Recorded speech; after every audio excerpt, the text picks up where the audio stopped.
wahisemo neza gukurikira Alphonse Sport TV nk'ibisanzwe ni New Sport Update, aho tugiye kukubwira amakuru yaranze weekend n'ibindi byose byaranze weekend n'amakuru ya siporo. Reka duhere mu Rwanda. Ku munsi wa gatandatu ikipe ya APR FC yakinaga umukino wa gishuti n'ikipe ya Sunrise, birangira n'ubundi Sunrise yitsinze igitego kimwe ku busa, bwa APR n'ubundi bikomeza kwanga yitwara nabi imbere y'ikipe.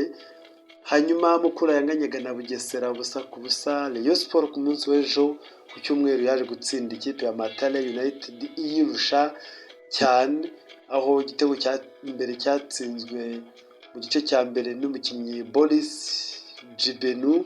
Hanyuma igice cya kabiri hari ingingo agerageza gukora impinduka, hanyuma biza kurangira n'ubundi impinduka zigenze neza, haboneka ibindi bitego bibiri byaje gutsindwa na L3 hamwe na wa musore Muhoza Daniel. Ikipe ya Rayon Sport ikomeza kwitwara neza, dore ko kugeza n'ubu imikino igera muri 7 itaratsindwa n'umukino n'umwe, ni nyuma y'uko itwaye Sekafa Kagame Cup. Nyuma yabwo ikomeje kwitwara neza cyane. Rayon Sport iri muri forume kandi ikomeje kongeramo abandi bakinnyi. Tugiye n'ubundi mu bijyanye na Super Cup, Ferwafa ntago iratangaza uburyo Super Cup igomba kuba, turacyategereje, ndetse biravugwa yuko ishobora gukomeza Mukura ikaba ari isimbura APR, ariko dutegereje kureba icyemezo cy'ishyirahamwe ry'umupira w'amaguru mu Rwanda Ferwafa. Muri Afurika, igikombe cy'Afurika cy'abagore, Morocco yanganyije igitego 1-1 na Algeria, birangira Algeria itsinze Morocco penalty 3-2.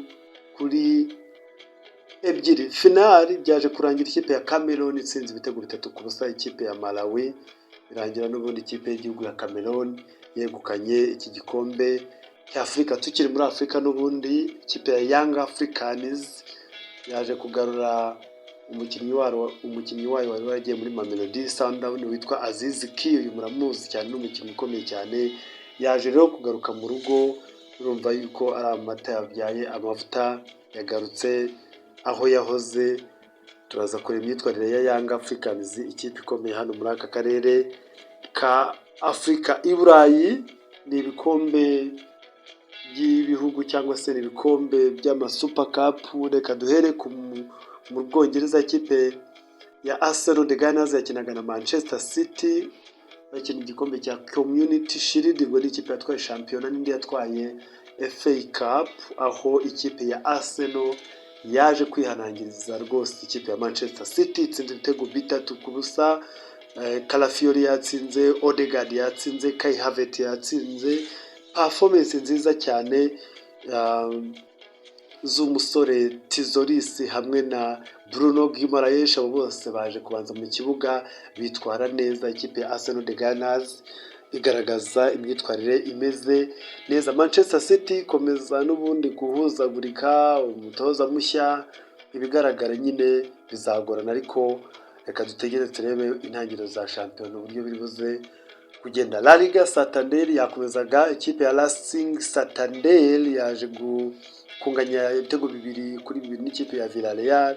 Espanyol Barcelona iza gutsinda Levante ibitego 3 ku busa. Paris Saint-Germain yaje gutsindwa na Lens mu gikombe cya Trophée de Champion, nka Community Shield yo muri hariya mu Faransa. Birangira ikipe ya Paris Saint-Germain itsinzwe n'ikipe ya Lens igitego 1 ku busa. Nyamara Lens yaje kubona ikarita itukura ku munota wa hafi cyane mu gice cya mbere, ikomeza kwitwara neza, kimwe na Nuno Mendes yaje kubona ikarita itukura, birangira ikipe ya Lens itwaye igikombe cyahariya mu Faransa cya Trophée de Champion.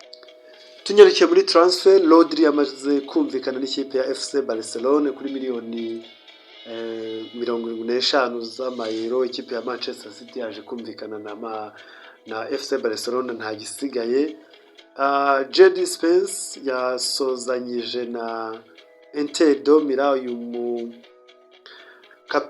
uyu mukinnyi w'ikipe ya Spurs, hanyuma Cristiano Romero uyu mukapiteni n'ubundi w'ikipe ya Tottenham Hotspur yaje kumvikana n'ikipe ya Atletico Madrid, hanyuma nyuma yo kuba bagurishije Rodrigo Cascante, ikipe ya Manchester City ikomeje gukomeza ibya deal ya Enzo Fernandez kugira ngo imukure muri Chelsea irebe ko yaziba icyuho mu ikipe ya Manchester City. Ndabashimiye gukurikira Alphonse Sport TV, nkwibutsa gukanda subscribe dore umubare uracyari mutoya.